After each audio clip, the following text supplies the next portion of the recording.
आप पे आक्रमण किया मगर आप पीछे नहीं हटे। మీరు ఎన్ని కష్టాలున్నా కాంగ్రెస్ పార్టీని సమర్థించిండ్రు, కాంగ్రెస్ పార్టీ కోసం కొట్లాడిండ్రు। तो इसलिए आपका बहुत बहुत धन्यवाद। ఇందుకోసమే మీ అందరికీ నా ధన్యవాదాలు తెలియజేస్తాను। तेलंगाना एक सपना था। తెలంగాణ ఒక స్వప్నం, తెలంగాణ ఒక స్వప్నంగా ఉండేది। गरीबों का सपना, किसानों का सपना, मजदूरों का सपना, कमजोर लोगों का सपना। నిరుపేదలకి, రైతులకి అందరికీ తెలంగాణ రాష్ట్రం ఒక స్వప్నంగా, ఒక కలగా ఉండేది। और 9 साल के लिए टीआरएस ने इस सपने को कुचलने का काम किया। 9 ఏళ్ల పాటు టిఆర్ఎస్ ప్రభుత్వం ఈ కలని ధ్వంసం చేసింది, నాశనం చేసింది। आपने कोई सपना देखा था और टीआरएस ने कुछ और कर डाला। మీ కల ఒకటి ఉండే, టిఆర్ఎస్ పార్టీ దానికి వ్యతిరేకంగా చేసింది। और अब टीआरएस पार्टी ने अपना नाम बदल दिया। ఇప్పుడు టిఆర్ఎస్ పార్టీ వాళ్ళ పేరే మార్చుకున్నారు। नया नाम लाए हैं बीआरएस। టిఆర్ఎస్ కి కొత్త పేరు బిఆర్ఎస్। मतलब बीजेपी रिश्तेदार समिति। బిఆర్ఎస్ అంటే బీజేపీ రిశ్తేదార్ సమితి, బీజేపీకి బంధువుల పార్టీ। चीफ मिनिस्टर सोचते हैं कि वो तेलंगाना के राजा हैं। ముఖ్యమంత్రి కేసీఆర్ తెలంగాణకి ఒక రాజుగా భావిస్తుంటాడు। कि तेलंगाना उनकी जागीर है, उनकी है। తెలంగాణ ఒక జాగీర్ అని అనుకుంటాడు।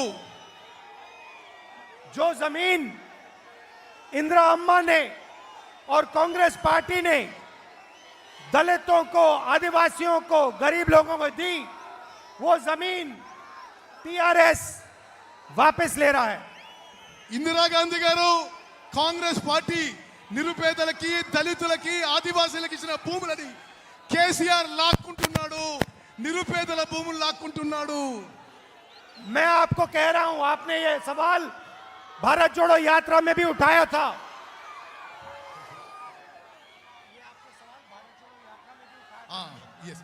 ఈ భూముల విషయం భారత్ జోడో యాత్రలో కూడా మీరు నా దృష్టికి తీసుకొచ్చిండ్రు। ये जमीन चीफ मिनिस्टर की नहीं है, ये जमीन आपकी है। ఈ భూములు ముఖ్యమంత్రివి కావు, ఈ భూములు మీవి। ये आपका हक है और ये जमीन जो आपकी है वो कांग्रेस पार्टी आपके हवाले करेगी। ఈ భూములు మీ హక్కు, కాంగ్రెస్ పార్టీ ఈ భూములకి మీకు హక్కు కల్పించిందని చెప్పి మనవిస్తాను। भ्रष्टाचार में आपके चीफ मिनिस्टर ने कोई कमी नहीं छोड़ी। అవినీతిలో ముఖ్యమంత్రి ఏది చాలా చాలా చాలా అవినీతి తోసుకున్నాడు। कलेश्वरम प्रोजेक्ट में 1 लाख करोड़ रुपए उन्होंने लिया, छीना। కాళేశ్వరం ప్రాజెక్ట్ లో 1,00,000 కోట్ల రూపాయలు అవినీతి జరిగింది। धरनी पोर्टल के बारे में आपने मुझे भारत जोड़ो यात्रा के समय समझाया। ధరణి విషయం, ధరణి భూముల విషయం నేను భారత్ జోడో యాత్ర చేసినప్పుడు మీరందరూ నాకు చెప్పారు कि चीफ मिनिस्टर आपकी जमीन किस प्रकार से छीनते हैं। ధరణి ద్వారా ముఖ్యమంత్రి ఏ విధంగా భూములు దోచుకుంటున్నాడో మీరు నాకు చెప్పారు। मिशन ककटिया में उन्हें जबरदस्त भ्रष्टाचार किया। మిషన్ భగీరథలో 1,000 కోట్లు దోచుకున్నారు। समाज के हर सेक्टर से उन्होंने कुछ ना कुछ चोरी किया है। సమాజంలో అన్ని రంగాల నుంచి ముఖ్యమంత్రి కేసీఆర్ గారు किसानों దోచుకున్నారు। किसानों से, दलितों से, आदिवासियों से, युवाओं से, सबसे आपके चीफ मिनिस्टर ने धन छीना है। రైతుల నుంచి, దళితుల నుంచి, ఆదివాసుల నుంచి, సమాజంలో అన్ని వర్గాల నుంచి కూడా ముఖ్యమంత్రి కేసీఆర్ గారు దోచుకున్నాడు। हमने पार्लियामेंट में बीजेपी के खिलाफ हम खड़े हुए। भैया बात कर रहा हूं। पार्लियामेंट में कांग्रेस पार्टी बीजेपी के खिलाफ खड़ी रही। పార్లమెంట్ లో కాంగ్రెస్ పార్టీ బీజేపీకి వ్యతిరేకంగా పోరాడుతుంది. मगर टीआरएस और आपके चीफ मिनिस्टर ने बीजेपी की बी टीम का काम किया. పార్లమెంట్ లో మీ ముఖ్యమంత్రి టిఆర్ఎస్ పార్టీ బీజేపీకి బి టీమ్ గా పనిచేసిండ్రు. जब हमने किसान बिल का मुद्दा उठाया तो पार्लियामेंट में टीआरएस ने बीजेपी की पूरी मदद की. రైతుల బిల్లు, ఫార్మర్స్ బిల్లు పార్లమెంట్ లో కాంగ్రెస్ పార్టీ వ్యతిరేకించింది. టిఆర్ఎస్ పార్టీ బీజేపీకి మద్దతు పలికింది. जो भी नरेंद्र मोदी जी चाहते हैं आपके चीफ मिनिस्टर उनके लिए कर देते हैं. నరేంద్ర మోదీ గారు ఏ నిర్ణయం తీసుకున్నా మీ ముఖ్యమంత్రి కేసీఆర్ దానికి సమర్థిస్తున్నాడు. क्योंकि नरेंद्र मोदी के हाथ में आपके चीफ मिनिस्टर का रिमोट कंट्रोल है. ఎందుకంటే కేసీఆర్ యొక్క రిమోట్ కంట్రోల్ ప్రధానమంత్రి నరేంద్ర మోదీ చేతుల్లో ఉంది కాబట్టి. कांग्रेस पार्टी ने पहले वरंगल में रायतू डिक्लेरेशन किया. रायतू डिक्लेरेशन కాంగ్రెస్ పార్టీ వరంగల్లో రైతు డిక్లరేషన్ ప్రకటించింది. उसके बाद हैदराबाद में यूथ डिक्लेरेशन किया. దాని తర్వాత హైదరాబాద్ లో యూత్ డిక్లరేషన్ ప్రకటించిండ్రు. और आज एक आपके लिए एक ऐतिहासिक कदम उठा रहे हैं. ఇది ఒక చారిత్రాత్మక ముందడుగని చెప్పి మనం చేస్తున్నాను. చేయూता वायदा చేయూता చేయూత 4,000 रुपए हर महीने सीनियर सिटीजन्स विधवाओं के लिए पेंशन 4,000. ఒక చాలా చారిత్రాత్మక విషయం నేను ప్రకటిస్తున్నా. పెద్దలకి, విధవులకి, వయసులో పెద్ద మనుషులకి పెన్షన్ 4,000 రూపాయలు ప్రకటిస్తున్నాను. ये एक और कदम है गरीबों की मदद करने का. ఇది నిరుపేదలకి సాయం చేయడానికి మరో ముందడుగు. और दूसरी बात, जो पोडू जमीन है, पोडू लैंड, वो हम आदिवासी भाइयों को देंगे. మేము వచ్చిన తర్వాత ఆదివాసులకి పోడు భూములు మొత్తం కూడా ఇవ్వడం జరుగుతుంది. कुछ महीने पहले हम कर्नाटक में चुनाव लड़े. కొన్ని నెలల క్రితం కర్ణాటకలో ఎలక్షన్ జరిగినాయి. उधर भी एक भ्रष्ट सरकार थी. అక్కడ కూడా ఒక అవినీతి ప్రభుత్వం ఉండింది. गरीब विरोधी सरकार थी. నిరుపేదల వ్యతిరేక ప్రభుత్వం అది. कांग्रेस पार्टी ने उस सरकार को परे कर दिया, हरा दिया. కర్ణాటకలో కాంగ్రెస్ పార్టీ ఒక అవినీతి ప్రభుత్వాన్ని ఓడగొట్టింది. कांग्रेस पार्टी के साथ कर्नाटक में कर्नाटक का हर गरीब व्यक्ति खड़ा हो गया. కర్ణాటకలో కాంగ్రెస్ పార్టీతో సహా కాంగ్రెస్ పార్టీకి తోడు ప్రతి కుటుంబం నిలబడ్డది. एक तरफ बीजेपी और उनके अरबपति, ఒక సైడు బీజేపీ పైసలు ఉన్న వాళ్ళందరూ ఒక సైడు, और दूसरी तरफ कर्नाटक के किसान, मजदूर, दलित, आदिवासी, छोटे दुकानदार, माइनॉरिटीज, पिछड़े लोग सब एक साथ खड़े हो गए. వేరే తరఫున కర్ణాటకలో రైతులు, కూలీలు, దళితులు, ఆదివాసీలు, చిన్న వ్యాపారులు అందరూ కూడా ఒక పక్షాన్ని నిలబడ్డారు. और वैसे ही तेलंगाना में होने जा रहा है. తెలంగాణలో కూడా ఇదే విధంగా జరగబోతోంది. एक तरफ आपके चीफ मिनिस्टर, उनका परिवार और उनके 10-15 अरबपति मित्र, ఒక పక్షాన ముఖ్యమంత్రి, ఆయన కుటుంబ సభ్యులు, వాళ్ళ వ్యాపారవేత్తలు, కాంట్రాక్టర్ల దోస్తులు, और दूसरी तरफ तेलंगाना के सब गरीब लोग, दलित, आदिवासी, पिछड़े, माइनॉरिटीज, छोटे दुकानदार, किसान, मजदूर.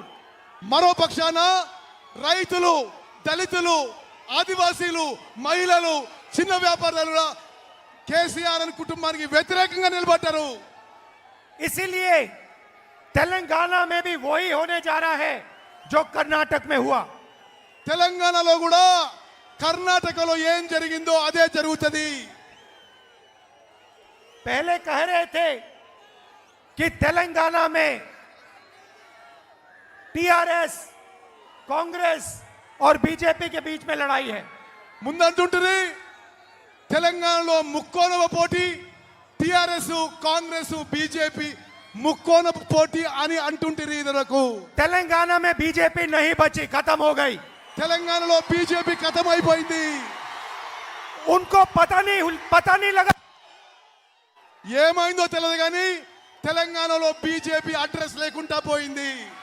जैसे हाईवे पे गाड़ी चलती है और चारों टायर पंचर हो गए, ఒక కార్ నడుస్తూ 4 టైర్లు పంక్చర్ అయినట్టుగా బీజేపీ పని అయిపోయింది. अब तेलंगाना में कांग्रेस पार्टी और बीजेपी की बी टीम के बीच में लड़ाई है.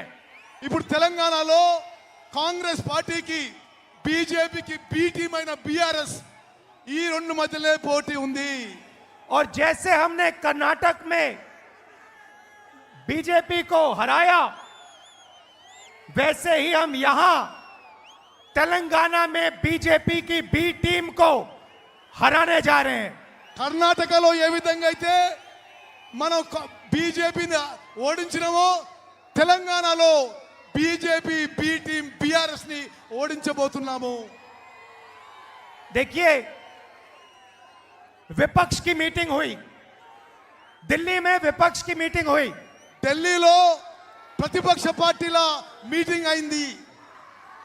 और विपक्ष के नेताओं ने कहा कि कांग्रेस पार्टी मीटिंग में टीआरएस को बुलाना है. ఆ మీటింగ్ లో ప్రతిపక్ష పార్టీల మీటింగ్ లో ప్రతిపక్ష పార్టీలు కాంగ్రెస్ ని టిఆర్ఎస్ ని పిలవమని చెప్పాయి.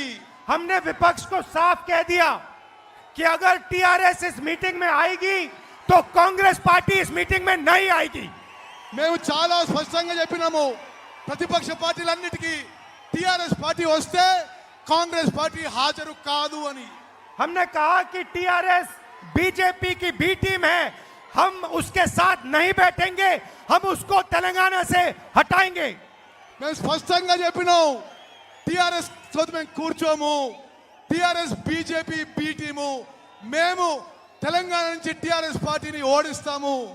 बीजेपी की बी टीम से हम समझौता कभी नहीं कर सकते. బీజేపీ బి టీం తోని ఎప్పుడు కూడా కాంగ్రెస్ పార్టీ ఏ ఒప్పందం ఉండదు. मैं एक और बात कहना चाहता हूं,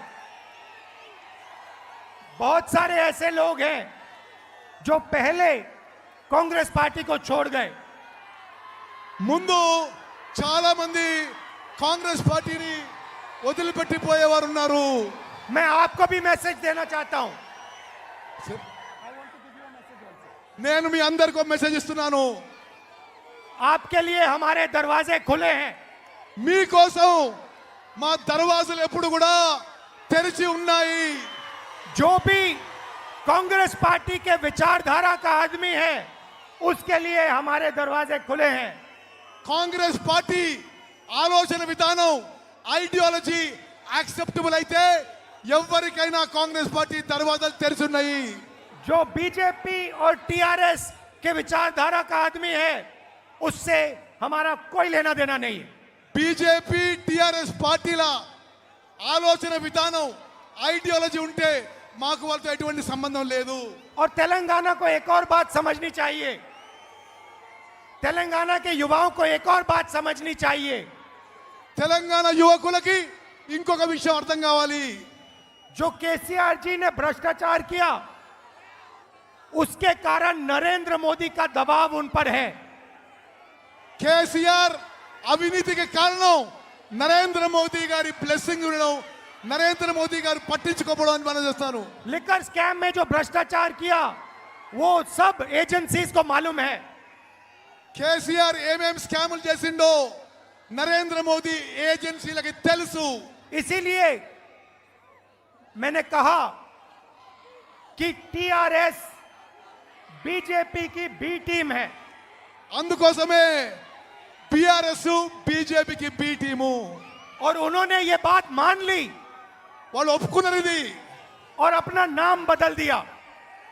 వాళ్ళు అందుకోసమే టిఆర్ఎస్ నుంచి బీఆర్ఎస్ అయిపోయినరు. बीआरएस का मतलब बीजेपी रिश्तेदार समिति.